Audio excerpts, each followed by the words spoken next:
mes de marzo hemos tocado temas relacionados, ¿cierto?, con la afectividad, con el pololeo, y vamos a cerrar hablando un poquito de lo que es la familia y el matrimonio.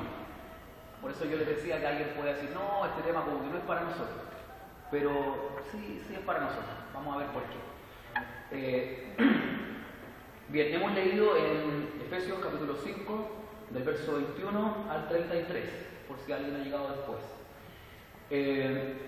Primero que todo les voy a señalar que la institución del matrimonio es una institución que ha sido establecida por Dios.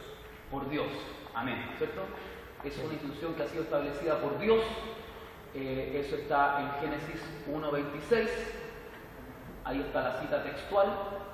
Y que durante el paso del tiempo, las sociedades modernas han ido de una u otra manera sintiendo que el matrimonio es una carga muy pesada, que el matrimonio es muy arcaico, que el matrimonio es algo muy lejano, que el matrimonio es algo de las sociedades más antiguas, que es algo de nuestros abuelos. De hecho, ¿sí o no? ¿Qué pasa? Que al matrimonio le dicen el matricidio, o el matricidio, o le dicen el matricomio, ¿cierto? O le dicen, ¿cierto?, un montón de cosas a las personas que se van a casar, ¿cierto? Le empiezan así como a cantar la marcha fúnebre, en vez de la marcha nupcial. Le dicen, oye, arrepiéntete, si se arrepiente se salva. ¿Por qué? Porque la gente tiene una visión muy errada de lo que es el matrimonio. El matrimonio es algo exclusivo de los seres humanos. No sé si usted se ha dado cuenta que los animalitos no se casan, ¿cierto? Los animales no se casan, y tampoco los ángeles, ¿cierto? La palabra del Señor nos revela que los ángeles tampoco se casan. Amén. El Señor Jesucristo lo reveló, que los ángeles no se casaban. Por lo tanto, de toda la creación de Dios, los únicos que se casan somos los seres humanos. Ahora bien, Dios estableció el matrimonio como una institución sagrada, una institución para que el hombre no estuviese solo, para que el hombre y la mujer fuesen felices. Nuestra visión del matrimonio, ¿cierto? Yo estoy diciendo lo que estableció Dios, lo perfecto. Recuerden que el matrimonio fue establecido por Dios antes de la caída del ser humano. Génesis 1:26 está antes de Génesis 3. Y Génesis 3 es el capítulo de la caída, cuando el ser humano le falla a Dios, cuando Adán y Eva pecan. Por lo tanto, la institución que estableció Dios es una institución perfecta. Es una institución que Dios la creó para que el hombre estuviese contento, estuviese feliz, adorase al Señor, disfrutase de la creación de Dios. La visión ahora que cada uno de ustedes y nosotros tenemos sobre el matrimonio es una visión que es muy cercana a la familia que nos ha tocado vivir. Amén. Si usted le pregunta a sus compañeros o amigos ¿por qué no creen en el matrimonio?, muchos de ellos le van a decir, porque yo veía cómo mi papá le pegaba a mi mamá, porque yo veía cómo eran solamente discusiones, porque yo veía que no se llevaban bien, porque mi papá y mi mamá nunca se casaron, porque no conozco a mi papá, ¿cierto? Le puedo decir, porque a mí me crió mi mamá solito, etc. Un montón de cosas, y eso es lo que la gente percibe y ve del matrimonio. Amén. No es ni bueno ni malo, es lo que ellos perciben del matrimonio, es lo que ellos creen sobre el matrimonio. Entonces está lo que establece Dios del matrimonio y lo que cada uno cree del matrimonio. Amén. Y lo que cada uno cree del matrimonio viene a ser como una especie así como de mochila, ¿cierto? Esa mochila donde van todos los recuerdos del pasado, y esa mochila puede que nos pese y no nos deje caminar si no nos liberamos de ese peso de pasado y no nos permite proyectarnos hacia un presente. ¿Por qué? Porque se va a casar y están esos miedos. ¿Seré un buen papá? ¿Seré una buena mamá? ¿Seré una mamá distante? ¿Seré una mamá que no quiera a los hijos? Porque mi mamá tampoco me quería a mí, ¿cierto? ¿Seré un buen padre? ¿Podré asumir la responsabilidad del matrimonio? Entonces la gente parte con esas inseguridades, ¿cierto? Y los matrimonios no funcionan como Dios establece. Ahora bien, leía por ahí que una revista hizo un estudio. ¿Cuántas horas se pasaban las parejas organizando su boda? En promedio, 150 horas organizando su boda. El lugar donde se iban a casar. Si iba a ser en invierno, en verano, en otoño, ¿cierto? Si iba a ser al aire libre, si iba a ser dentro de un templo, si iba a ser en la mañana, en la tarde, con qué ropa, cómo iba a ser la fiesta, cuál iba a ser la música, dónde va a estar la alfombra, dónde va a estar las flores, quién va a tocar, si va a ser música envasada, si va a ser, ¿cierto?, con una orquesta, con, ¿cierto?, quién los va a casar, en la iglesia católica, en la iglesia evangélica, dónde se van a ir de luna de miel, qué es lo que van a comer, de qué color van a ser los manteles. 150 horas organizando una boda, en promedio. ¿Y cuánto se preocupa la gente de preparar su matrimonio? Porque una cosa es la boda y otra cosa es su matrimonio. ¿Cuánto la gente piensa en cómo va a ser su matrimonio? ¿Qué tenemos que hacer para que nuestro matrimonio sea feliz? ¿Qué tenemos que hacer para que nuestro matrimonio sea algo en victoria? Aquí a lo mejor vamos a hablar 30, 40 minutos. Ya es algo. Porque hay gente que ni siquiera, ¿cierto?, se preocupa de esto o habla de esto. ¿Se acuerdan de la semana pasada que hablábamos del pololeo? Y que decíamos que el pololeo era una instancia perfecta que Dios había entregado para que el hombre y la mujer se pudiesen conocer y pudiesen ver si realmente se amaban perfectamente para poder proyectarse a un matrimonio. ¿Amén? Entonces, ahora bien, la clave del matrimonio, ¿cierto?, por decirlo de alguna manera, está en la Biblia. ¿Amén? La clave del matrimonio está en la Biblia. La clave de una familia feliz está en la Biblia. Dios quiere que nosotros estemos en matrimonio.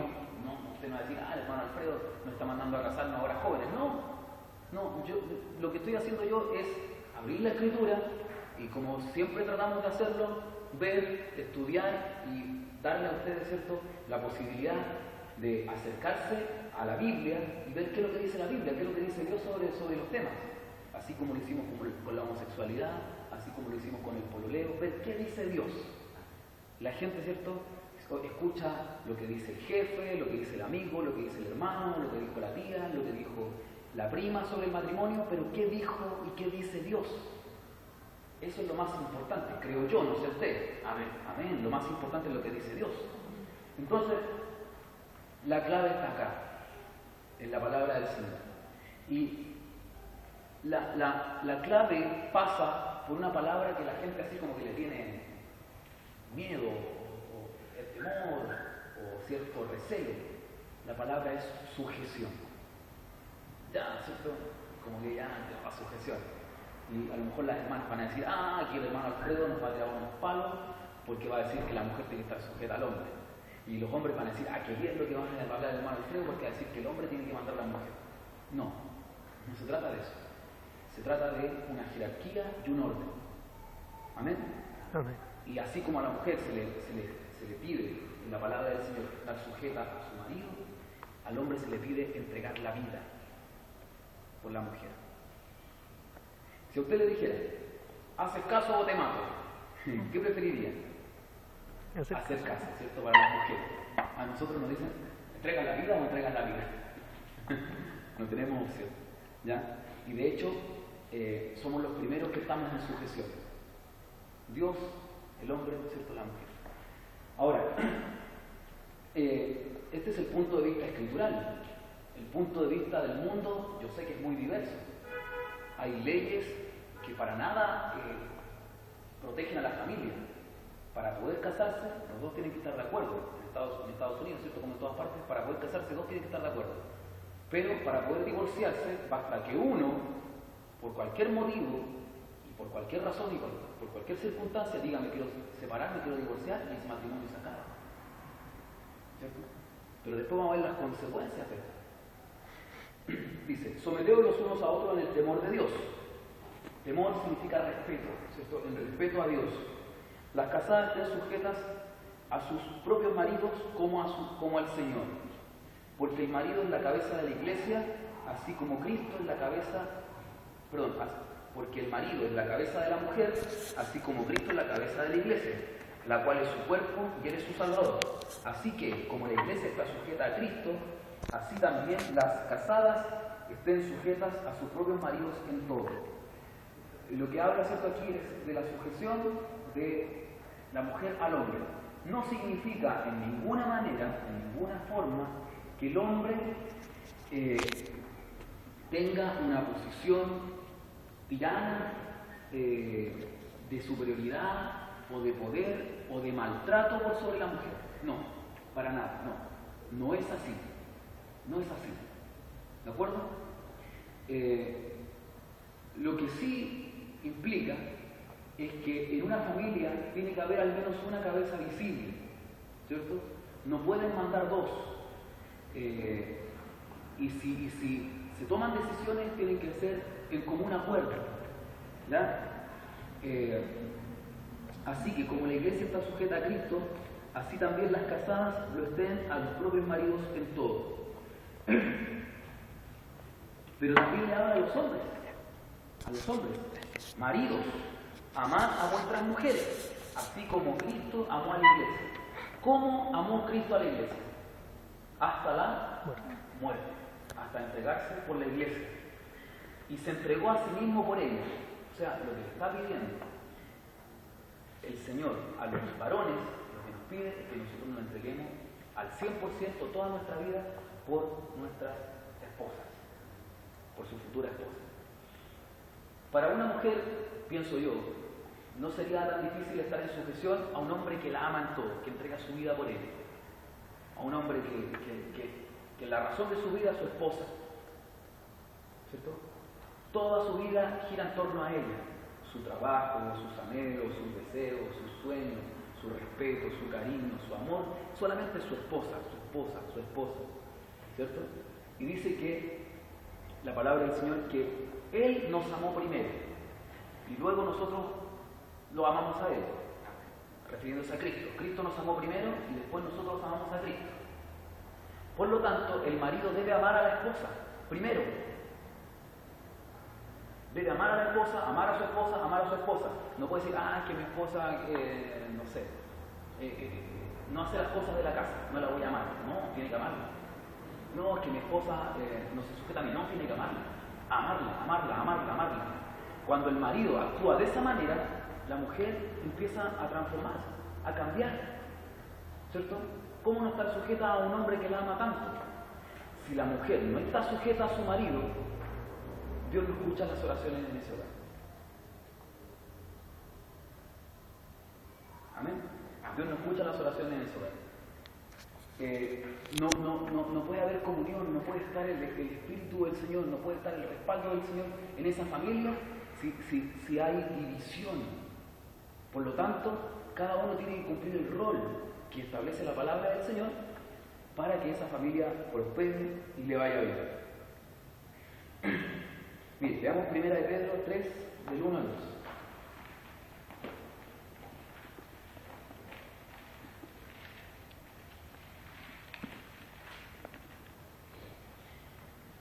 Si alguien lo puede leer, 1 Pedro 3, del 1 al 2. Pedro 1. 1 Pedro 3, 1 y 2. Asimismo vosotras mujeres estad sujetas a vuestros maridos, para que también los que no creen a la palabra sean ganados sin palabra por la conducta de sus esposas, considerando vuestra conducta casta y respetuosa. Amén. Eso no lo digo yo, ¿cierto? Lo dice la palabra del Señor.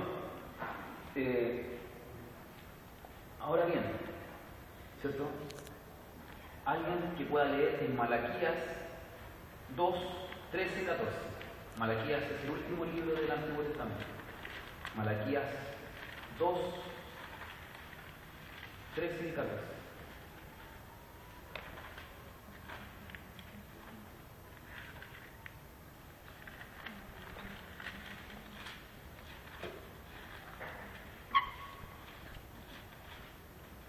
Malaquías 2, 13 y 14.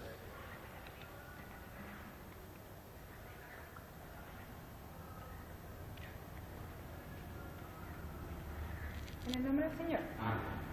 Y esta 13, ¿cierto? 13 y 14. Y esta otra vez haréis cubrir el altar de Jehová de lágrimas, de llanto y de clamor. Así que no miréis más la ofrenda, para aceptarla con gusto de vuestra mano. Mas diréis, ¿por qué? Porque Jehová ha atestiguado entre ti y la mujer de tu juventud, contra la cual has sido desleal, sino va siendo ella la compañera y la mujer de tu pacto. Amén. Aquí hay un misterio, ¿cierto? Que está resuelto con la palabra del Señor. ¿Puede un hombre, ¿cierto? El hombre, ¿cierto? La mujer también, pero el padre de familia tiene que estar en constante oración ante Dios. Y esto es para los varones, cuando sean padres de familia. Ustedes, ¿cierto? Dice, y esta vez, otra vez haréis cubrir el altar de Jehová de lágrimas, de llanto y de clamor. O sea, está orando, está pidiendo con llanto, con clamor, con lágrimas. Así que no miraré más la ofrenda. O sea, uno está ofreciendo algo a Dios, pero Dios dice, no miraré más la ofrenda, para aceptarla con gusto de vuestra mano. Y más diréis, ¿por qué? ¿Por qué Dios no acepta mi oración? ¿Por qué Dios no acepta mi ofrenda? Porque Jehová ha atestiguado contra ti y la mujer de tu juventud. O sea, contra ti y contra tu esposa. ¿Qué pasó aquí? Contra la cual has sido desleal, siendo ella tu compañera y la mujer de tu pacto, o sea, de tu matrimonio. Cuando el varón es desleal con la mujer, Dios no escucha las oraciones en esa familia. Así de terrible. Porque hay un pacto. Lo dice la palabra del Señor. Y muchos dicen, ¿por qué no funcionó el matrimonio? ¿Por qué no funcionó? Faltó oración, faltó sujeción, faltó amor. Entonces estamos viendo las claves. Amor, ¿cierto? Amor, amor, amor, amor. De parte del hombre hacia su mujer. Sujeción, respeto. De la mujer hacia el varón. Lo cual va a ser mucho más simple si es que, insisto, si es que el varón la ama entrañablemente, con toda su fuerza, así como Cristo amó a la iglesia. Y confianza, ¿cierto? Confianza. Que no haya deslealtad, que no haya engaño en la familia. Si usted se cuida de estas tres cosas, Dios va a prosperar su familia, Dios va a prosperar su matrimonio, Dios va a prosperar su hogar. ¿Amén? Amén. Ahora, veamos Isaías 54. Más atrás de Malaquías. Isaías 54. Isaías 54.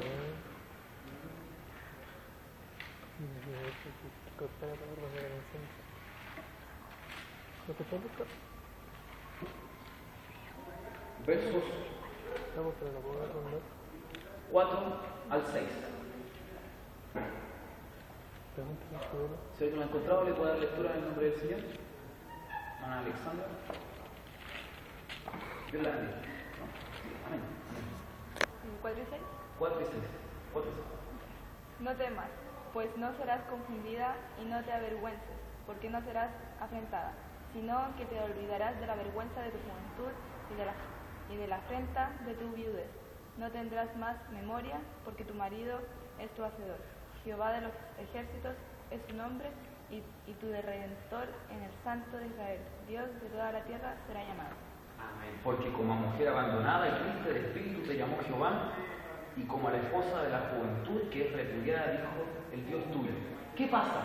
¿Qué pasa si la mujer, ¿cierto?, ama a su marido, respeta a su marido, ¿cierto? Y resulta que el marido es el que la engaña, el marido es el que la deja. Tranquila, mujeres. Hay una promesa maravillosa de parte de Dios.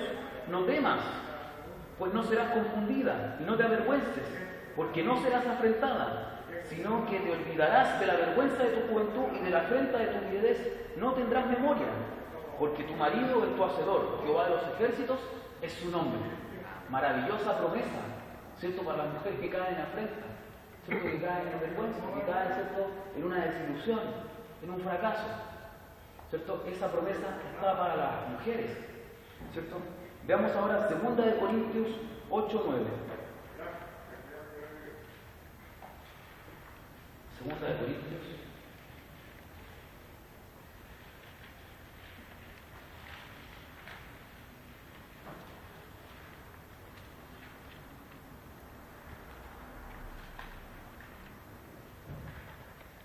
esto ahora es para los varones.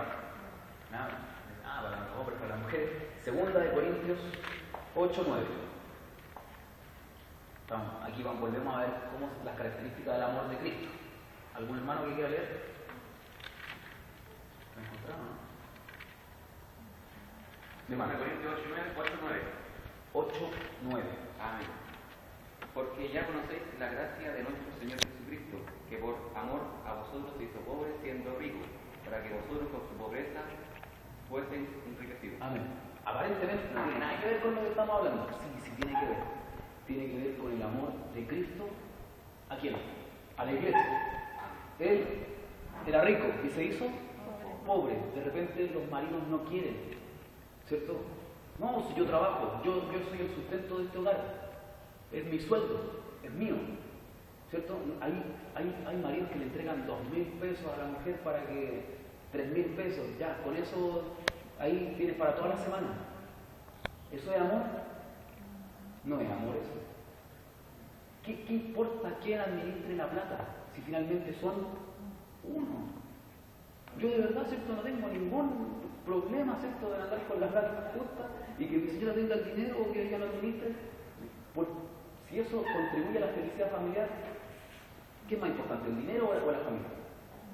La familia, ¿cierto? Y si Cristo, siendo rico, se hizo pobre para enriquecer a la iglesia, ¿cuánto más el varón? Tiene que renunciar a ese tipo de cosas para que su mujer esté agradada, servir a la mujer, ¿cierto? Entonces, hay claves del matrimonio que no funcionan con los parámetros humanos. El parámetro humano, no, que yo también tengo que mandar, la mujer también manda.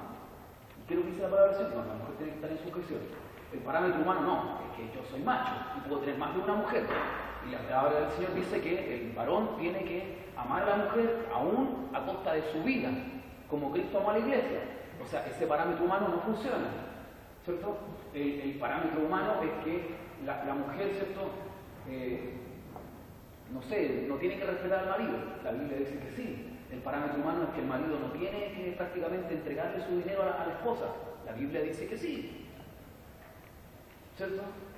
Entonces vemos que no es que el matrimonio esté mal, no es que el matrimonio sea el problema, sino que el corazón del hombre es el problema, sino que el ignorar la Escritura, el ignorar la palabra de Dios es el problema.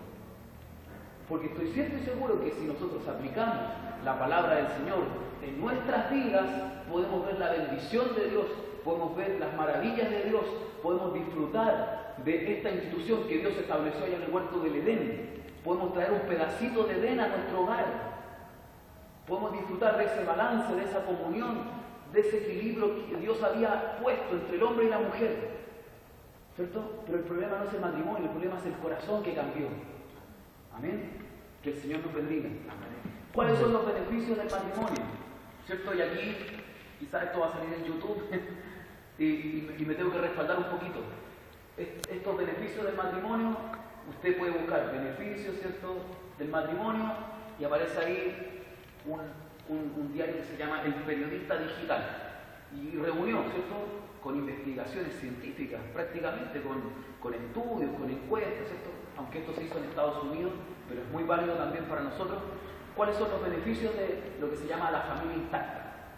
Así se le llama ahora a las familias que son papá, hombre, porque ahora hay que decir papá, hombre, porque puede ser papá, mamá, mujer, ¿ya? Pero un papá hombre, una mamá mujer, y hijos, ¿cierto? Hijos de ese matrimonio, ¿cierto? ¿Cuáles son los beneficios de una familia intacta? Así se le llama en sociología. Mejores resultados académicos de los hijos. A los hijos les va porcentualmente mejor en el colegio. Mejor salud e inteligencia emocional de los hijos, ¿cierto? Niños con pataletas son niños con falta de autoridad. Un niño que hace una pataleta es porque nadie lo puede mandar, nadie le puede decir que no, ¿cierto? Tiene baja tolerancia a la frustración. Mayor tiempo de los hijos con sus padres, mucho mayor tiempo de los hijos con sus padres en una familia intacta. Hijos con menor riesgo de fumar, de beber y de drogarse en una familia intacta. Menor riesgo de sexo prematuro entre los hijos. Los hijos tienden a ser, mire, esto me sorprendió mucho, los hijos tienden a ser más religiosos en una edad adulta. Por algo Dios establece que el matrimonio es lo correcto, es lo bueno, es lo ideal, ¿cierto? Por algo Dios, porque Dios conoce los resultados. ¿Y sabe cómo me dieron esto? Mayor propensión a la religiosidad. Ahí sale en el estudio, en horas de oración, en horas de lectura de la Biblia, en horas de congregarse en la casa del Señor, en una iglesia, decía, y en la relevancia que las personas le entregan a lo religioso en el mundo. Relaciones adultas más sanas, ¿cierto? Más sanas. No son personas que tengan problemas con la envidia, tengan problemas con el ego, tengan problemas con la responsabilidad, con la confianza. No estoy diciendo que esto sea 100% así, pero es la tendencia. Solo el 3,5%, ¿cierto?, de los hijos que viven en familias intactas han visto violencia intrafamiliar. Muy poco el porcentaje. ¿Ya? Ese porcentaje tiende a aumentar en las familias que son pareja en segundas nupcias o que la mujer vive con un tío, ¿cierto?, un padrastro, qué sé yo, etc. Madres con menor riesgo de abusos y de violencia en un matrimonio llamado de estos matrimonios familias intactas. Y los padres casados tienen un mayor bienestar psicológico, y lo otro que también las familias tienden a ser 1/3 más ricas que las familias de un solo padre. No lo estoy inventando, está ahí, ¿cierto?, en el Periodista Digital. Y esto me sorprendió. ¿Por qué cuando son parejas tienden a ser 1/3 más ricos que los que viven solos? Porque el que vive solo paga todas las cuentas solo. Gana 500.000. Se enferma un mes y ya no están esos 500.000. En cambio, un matrimonio, entre los dos ganan 1 millón, y se enferma uno y siguen ganando 500.000. Lo que ellos pueden ahorrar, lo que ellos pueden juntar es mucho más de lo que es una persona sola. ¿Cierto? Uno se cuida al otro.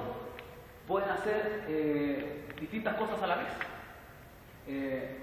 Una persona sola tiene que pedir permiso en su trabajo para hacer trámites, qué sé yo. En cambio no, el esposo puede ayudar a la esposa puede ayudar al esposo, ¿cierto? Entonces se pueden cuidar cuando viejitos. Las personas solas, ¿quién las va a cuidar cuando viejitos? Se pueden cuidar cuando viejitos. Si uno deja de trabajar, el otro, ¿cierto?, trabaja para suplir esa falta. Tienen una mayor motivación para progresar en los trabajos.